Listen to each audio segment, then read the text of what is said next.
Yan, yung gift ko sa sarili ko. Generator guys, ang gift ko sa sarili ko sa pagsisikap ko. Nabili lang natin siya ng 3 lapad or 12,000 pesos. Pag binili natin siya ng bago ay brand new siya actually.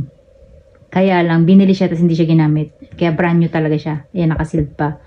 So, nabili lang natin ng 3 lapad or 12,000 pesos. Pero kung bibilin nyo siya sa mall talaga, ang presyo niya ay nasa 25,000. Ganun yung presyo niya. So, yan. Brand new talaga siya. 1 minute. Titingnan natin guys. Pinabibid ko sa kanya. Kasi bidding yan guys. So, yung isang binibid ko ay nasa 4,700 yen. So, hindi ko na kailangan yun dahil wala namang warranty yun. Kahit brand new yan, guys, gusto ko pa rin na makamura. Ito kaita? Kaimashita. Oh. Kaimashita. Tayong nanalo, guys. Ang gift sa sarili ko ngayong pagsisikap natin, ayan. 2,300 watts at yung kanyang unit, ayan yung kanyang unit, EF23H Yamaha. Yes. Ayan. Finally guys, ito na yung ating deliver ng binili natin. So ayan guys, pasensya na kayo. Naghuhugas tayo ng plato, sobrang busy natin at naglilinis tayo ng bahay. Actually, kapag pa ito dumating, hindi namin natanggap dahil sobrang kabisihan ko. Lumabas kami ni Papa. Ano, isang araw pa pala ito dumating, no? Tututoy karakitan na yun yung huntuan, eh. Isang araw pa ito dumating, guys. Kaya lang hindi namin natanggap kasi umalis kami ng bahay.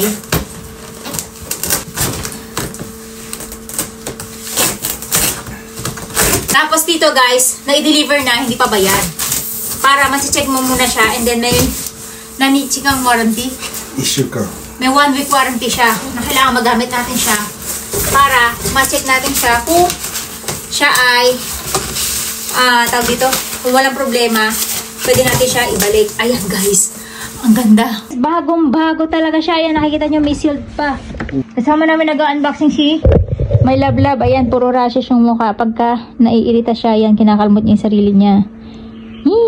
Huwag yun ang may lablab ko ha. Grabe guys, ang laki. Laki ng asawa ko. Oh. Ang laki pala niyan, hindi ko kayang buhatin mag-isa. Napakalaki pala niya talaga guys. Ayan, hindi natin siya kayang mag-isa. Nadadalhin dun sa ating farm. Ayan.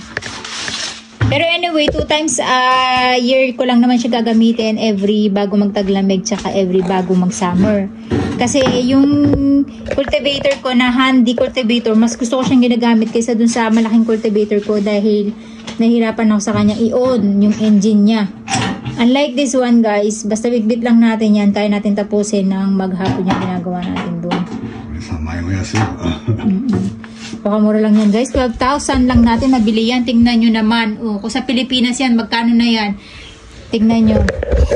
At brand new yan guys ha, take note. Yun nga lang ay sa bidding lang natin siya nabili. Actually, dalawa yung choices ko. Yung isang bidding binid natin ay pumalo na siya ng 5 lapad. So, syempre, dito tayo sa isa na nabid natin. Ang pagkakaiba lang nito, brand new siya, tapos wala siyang kahon. No, binili yan ng may-ari kasi hindi niya ginamit. So, yung box ay nagkawasak-wasak na siguro dahil ibang box na yung pinaglalagyan niya. Pero as in brand new siya guys. Ayan. Wala pa siyang new stuff. Wala pang ano talaga guys. Ayan, inaamoy ni Papa.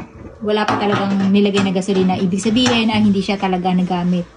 Guys, 2,000 watts yung ating generator and then kaya niyang mag-operate ng refrigerator and washing machine. Tapos bawat saksakan yan, 15 watts siya. Ayan. Tapos bagong-bago talaga siya guys. At 12,000, imagine that guys, 12,000 lang natin nabili yan. At susubukan natin yan bukas dun sa ating farm. Actually kasi yung cultivator ko, maliit lang, handy, mas madali para sa akin gamitin yun. At yung cultivator ko na isa na mas malaki naman, ang bigat kasi nun guys, hindi ko kaya. Plus, nasisira yung pinambakod natin ng lupa and then napakahirap niya para sa akin na start.